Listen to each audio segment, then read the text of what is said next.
మన జబర్దస్త్ నచ్చిందా? రెండు నచ్చాయి బికాస్ కళ్ళు అలా అని చెప్పను కానీ Jabardasth is purely talent show. ఇప్పుడు మనకున్న టాలెంట్ అంతా స్కిట్స్ ప్రిపరేషన్ కామెడీ హోల్ మొత్తం కామెడీ. బిగ్ బాస్ వచ్చేసి all emotions not only comedy. టాస్క్లు లేకపోతే గొడవలు మాటలు మన బిహేవియర్ పర్సనాలిటీ ఎవ్రీథింగ్ ఇక్కడ చూపించాల్సి ఫస్ట్ టైం వెళ్ళినప్పుడు నేను ఏం టాస్క్ ఆడను. ఫస్ట్ టైం ఎవరు ఆట బాగా నచ్చింది?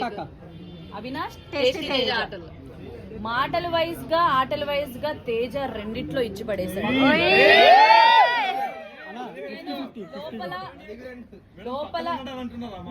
లోపల ఎక్కువ పొగిడింది కూడా తిన్న దగ్గరే పొగిడా. అవినాష్ ఉన్నాడప్పుడు తేజ ఉన్నాడు, నేను తేజాని ఎక్కువ పొగిడా. బికాస్ నేను చెప్తున్నా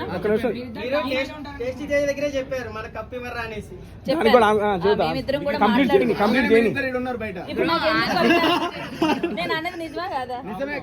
ఇదిగో దీన్ని ఫుల్ఫిల్ చేస్తా. ఇదిగో ఈ టాపిక్ లేచారు, ఇది ఒకటండి నా అభిప్రాయం చెప్తా. ఈ క్వశ్చన్ ఓకే చెప్పాం కదా, కమెడియన్స్ కప్పులు రావని చెప్పాం కదా, ఐ యాక్సెప్ట్. మీరందరూ అప్పుడు ఏమన్నారంటే లేదు మేము చేస్తాం చూస్తాం అన్నారు.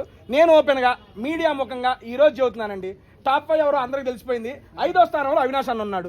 ఓపెన్ గా చెబుతున్నా, రేపు ఫినాలే రోజున 5వ స్థానంలో అవినాష్ అన్న బయటకు వస్తాడు. చెప్పేది ఫస్ట్ కంప్లీట్. 5వ స్థానంలో అవినాష్ అన్న బయటకు వస్తాడు. మేమిద్దరం మాట్లాడుకునేది కమెడియన్ కప్పులు రావు అని. ఇప్పుడు 5వ స్థానంలో ఉన్నారు, రేపు నుంచి ఓట్ బ్యాంక్ ఓపెన్ అయ్యింది.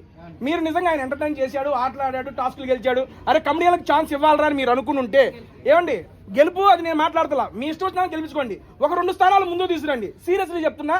అప్పుడు అరే మేము అన్నదానికి మీరు అందరూ యాక్సెప్ట్ చేశారు. మీరందరూ అంటే నాట్ ఇన్ ద మీడియా వెనక చూస్తున్న జనానికే చెప్తున్నాను. కమెడియన్ కప్పులు రావన్నప్పుడు మీరు చాలా ఫీల్ అయిపోయారు. బయటకు వచ్చి నేను చూశాను, చాలా రెస్పాన్స్ వచ్చింది దానికి. ఎందుకు రావు, మీరు ఆడని మేము గెలిపిస్తామని. ఆయన ఆడి టాప్ 5లో నిలిచాడు కాబట్టి ఒక 2